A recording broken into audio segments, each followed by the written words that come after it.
Protests erupted in Madison, Wisconsin almost immediately after a police officer shot and killed a mixed-race teenager. Justice!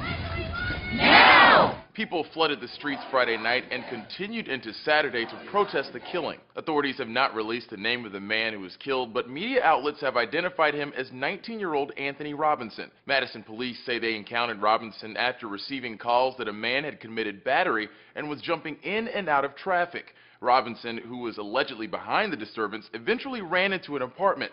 The responding officer reportedly then forced himself inside after hearing sounds of a disturbance and was struck in the head. In the context of mutual combat in that sense, the officer did draw his revolver and subsequently shot the subject. Madison Police Chief Mike Koval told local media he was not certain the man was unarmed, but the scene did not reflect he had a gun or anything of that nature. Robinson's mother told WKOW she doesn't understand what led to the shooting. My son has never been a violent person. Never.